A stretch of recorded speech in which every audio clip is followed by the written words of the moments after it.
Hello student, स्वागत है आपका मेरे YouTube channel BKS study point पर। आज हम कक्षा 10 गणित प्रश्नावली 1.3 के प्रश्नों को करेंगे, जिसमें कि हम सिंपली इसमें सीखेंगे कि अपरिमेय कैसे सिद्ध किया जाता है। तो चलिए हम प्रश्न को देखते हैं। पहला प्रश्न है, सिद्ध कीजिए कि √5 एक अपरिमेय संख्या है। सबसे पहले हमें सिद्ध करना है कि √5 एक अपरिमेय संख्या है, तो इससे हम उल्टा मानते हैं, मान लेंगे √5 एक परिमेय संख्या है। यहाँ पर मान लेते हैं उल्टा माना जाता है। अपरिमेय सिद्ध करना है तो परिमेय माना जाता है। माना कि √5 एक परिमेय संख्या है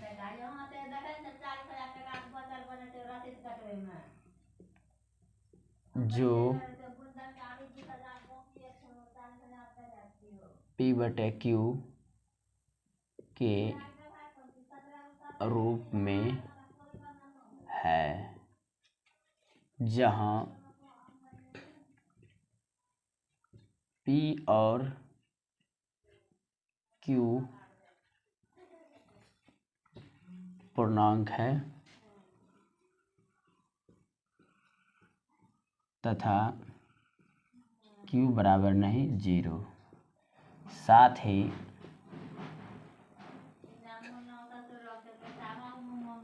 P और Q साथ ही P और Q सहअभाज्य संख्या है।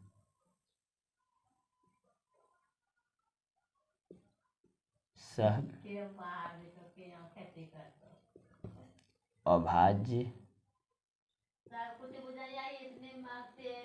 संख्या है। इतना आपको लिखना ही पड़ेगा। सबसे पहले क्या मानेंगे, माना कि √5 एक परिमेय संख्या है जो P/Q के रूप में है, जहाँ P और Q पूर्णांक तथा Q बराबर नहीं 0।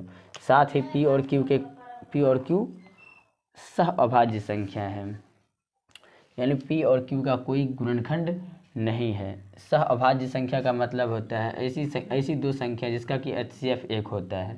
जैसे 2, 3 को हम कहेंगे सहअभाज्य संख्या, क्योंकि इसका HCF जो निकलता है 1 निकलता है।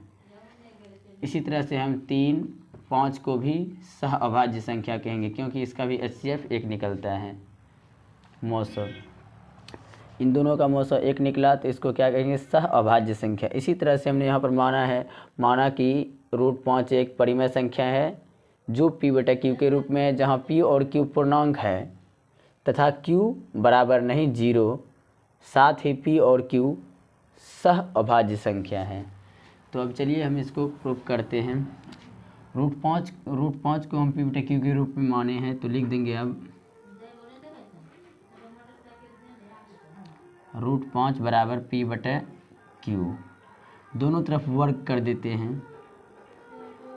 दोनों तरफ वर्ग करने पर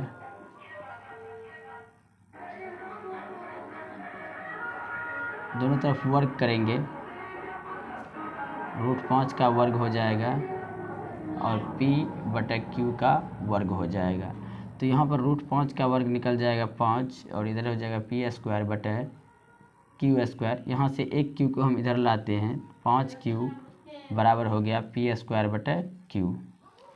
अब यहाँ पर हम देखते हैं 5Q जो है एक पूर्णांक है। क्योंकि Q जो है एक तरह से Q को P और Q पूर्णांक है, तो 5Q भी पूर्णांक होगा। और यहाँ पर P²/Q एक भिन्न है, तो यहाँ लिखेंगे, यहाँ 5Q एक पूर्णांक है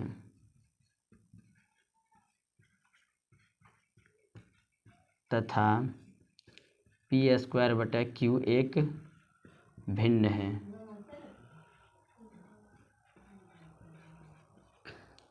यहाँ पर लिखा गया है पूर्णांक, इसको पूर्णांक के हैं और इधर वाला क्या है, भिन्न है। पूर्णांक और भिन्न आपस में बराबर बताया गया है, किंतु ऐसा नहीं होता है। P और Q के किसी भी मान के लिए पूर्णांक और भिन्न यहाँ आपस में बराबर नहीं हो सकता है। तो यहाँ पर हम लिखेंगे पूर्णांक, इधर वाला पूर्णांक है तो पूर्णांक बराबर नहीं हो सकता है, इसको बोले हैं भिन्न। तो यहाँ कुछ ना कुछ त्रुटि आने लगा है, यानी कि पूर्णांक और भिन्न यहाँ पर आपस में बराबर बताया गया है, किंतु हम जानते हैं पूर्णांक और भिन्न आपस में बराबर नहीं होता है। तो हमारा मानना क्या हो गया, गलत हो गया। हमने जो √5 एक परिमेय संख्या माना है, यहाँ पर मानना गलत हो गया। तो अब लिखेंगे अतः हमारा मानना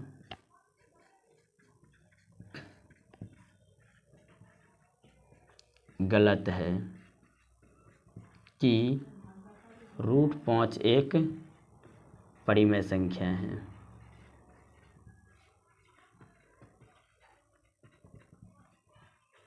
√5 एक परिमेय संख्या, यहाँ पर मेरा मानना गलत हो गया।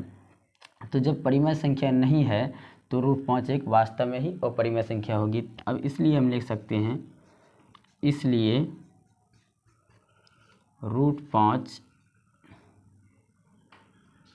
√5 एक अपरिमेय संख्या है।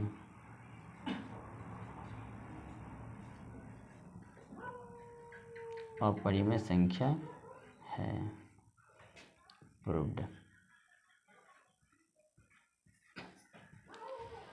इस तरह से आप इस प्रश्न को कर सकते हैं। इस तरह के जितने भी प्रश्न होते हैं, जैसे √2 हो गया, √7 हो गया, √11 हो गया, √13 हो गया, इस तरह के प्रश्न को हम इसी तरह से करेंगे। सबसे पहले अपरिमेय सिद्ध करना है तो परिमेय मानेंगे। माना कि जो भी संख्या हो यहाँ पर एक परिमेय संख्या है जो p/q के रूप में, जहाँ p और q पूर्णांक है तथा q बराबर नहीं 0। साथ ही p और q सह अभाज्य संख्या है। सह अभाज्य संख्या किसे कहते हैं, जिसका कि HCF 1 निकलता है। ऑब्जेक्टिव में भी इस प्रश्न को पूछा जाता है।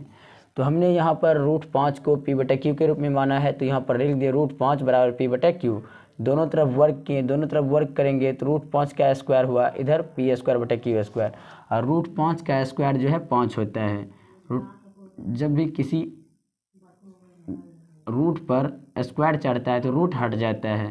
तो यहाँ से √5 पर जो स्क्वायर लगा है तो यहाँ पर से रूट हट गया और p²/q² हुआ। यहाँ से एक q को हम यहाँ पर लाए हैं, 5q बराबर p²/q। और यहाँ पर हमने देखा है कि यह क्या है, पूर्णांक है, और इधर वाला है बटे में है तो भिन्न बोलेंगे इसको। तो पूर्णांक और भिन्न है दोनों। तो पूर्णांक और भिन्न यहाँ पर आपस में बराबर बताया गया है, किंतु ऐसा नहीं होता है। तो यहाँ पर हमने लिखा है पूर्णांक और भिन्न बराबर नहीं होता है। तो अतः हमारा मानना गलत है कि √5 एक परिमेय संख्या है। इस तरह से √5 एक अपरिमेय संख्या है। उम्मीद है कि यह प्रश्न आपको समझ में आया होगा। इस तरह से जितने भी प्रश्न आते हैं आप उसको सॉल्व करने की कोशिश कर सकते हैं। Thank you for watching my video. इसके बाद हम आगे के प्रश्न को कंटिन्यू करेंगे।